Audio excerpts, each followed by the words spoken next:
नमस्कार साथियों, मैं विकास आप सभी का हार्दिक अभिनंदन और स्वागत करता हूं एक बार फिर से क्वेश्चन ऑफ द डे की जर्नी में। और आशा करता हूं आपने लास्ट क्वेश्चन को एंजॉय करा होगा। उससे बेहतरीन क्वेश्चन और इतने शानदार रेशनल के साथ में हम इस पूरे के पूरे क्वेश्चन का पोस्टमार्टम करने वाले हैं। क्वेश्चन आपकी स्क्रीन पे लगा हुआ है, ध्यान दे सकते हैं आप। क्वेश्चन आपसे कह रहा है कि टेम्परेचर रेगुलेटरी सेंटर जो है वो प्रेजेंट होता है ब्रेन के कौन से पार्ट के अंदर? हाइपोथैलेमस के अंदर प्रेजेंट होता है क्या? सेरिबेलम के अंदर प्रेजेंट होता है क्या?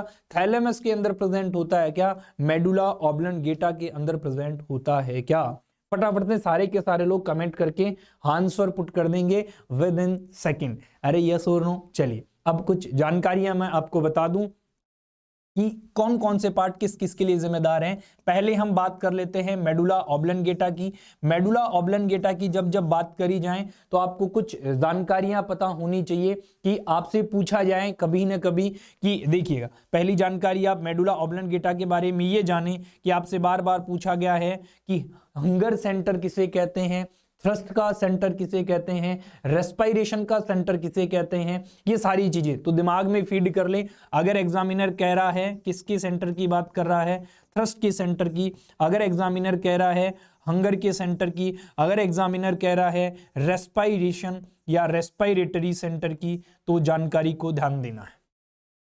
अब आपसे पूछा जाए हाइपोथैलेमस के बारे में तो शरीर में बॉडी का जो टेम्परेचर है, बॉडी के टेम्परेचर का रेगुलेशन करने का जो काम करता है, तो आपका जवाब होगा कि वो हाइपोथैलेमस करता है। तो सर थैलेमस क्या करता है? तो थैलेमस का काम ये होता है साथियों कि बॉडी में जो भी इनवॉलेंट्री कोऑर्डिनेशंस होते हैं, उन इनवॉलेंट्री कोऑर्डिनेशन के लिए जो जिम्मेदार हैं वो कौन होता है साथियों आपका? तो आपका जवाब होगा कि सिंपल सी भाषा में ये कह सकते हैं कि थैलेमस तो लेवल ऑफ कॉन्शियसनेस के सिंपल भाषा में आप ये सब बता सकते हैं कि थैलेमस तो जो होता है वो किसके लिए जिम्मेदार है? आपका लेवल ऑफ कॉन्शियसनेस के लिए जिम्मेदार है। किसके लिए जिम्मेदार है? लेवल ऑफ कॉन्शियसनेस जो है उसके लिए जिम्मेदार है। जबकि सेरिबेलम जो होता है वो आपकी शरीर में वॉलेंट्री कोऑर्डिनेशन कराने में मदद करता है।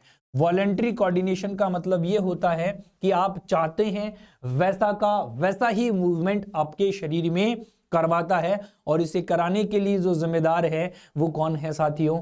आपकी बॉडी में वॉलेंट्री के लिए, फिर से बता रहा हूं, सेरिबेलम है। थैलेमस की बात करी जाए तो बॉडी का जो लेवल ऑफ कॉन्शियसनेस है, या फिर आप ये कह सकते हैं कि जो सेंसरी मैसेज होते हैं, कैसे मैसेज होते हैं? जो सेंसरी मैसेज होते हैं उन्हें ब्रेन तक पहुंचाने में जो और ब्रेन में पढ़ने का जो काम करता है वो थैलेमस। मेडुला ऑब्लंगेटा की जानकारी आप ध्यान दें और हाइपोथैलेमस की जानकारी भी आप ध्यान दें। सारी जानकारियां और एक ही क्वेश्चन में 4 क्वेश्चन के आंसर हमने पता कर लिए। अगर हमसे पूछा जाए ऐसा तो ऐसा और ऐसा तो ऐसा, यस और नो, सारे आंसर पुट करेंगे। तो सर इसका एग्जैक्टली आंसर क्या होगा? इसका एग्जैक्टली आंसर होगा, सारे के सारे साथी मेरी बात पर ध्यान दें कि टेम्परेचर के रेगुलेशन करने का जो काम है वो किसका है? हाइपोथैलेमस का होता है। आशा करता हूं आप सभी ने इस क्वेश्चन को एंजॉय किया होगा और एक नई जानकारी प्राप्त करी होगी। अगर आपने जानकारी प्राप्त करी है तो दोस्तों तक इस वीडियो को शेयर कर दें, चैनल को सब्सक्राइब कर लें और डेली नई अपडेट्स और नया एक क्वेश्चन ऑफ द डे आपके साथ में लेकर हाजिर होऊंगा मैं। तब तक के लिए धन्यवाद।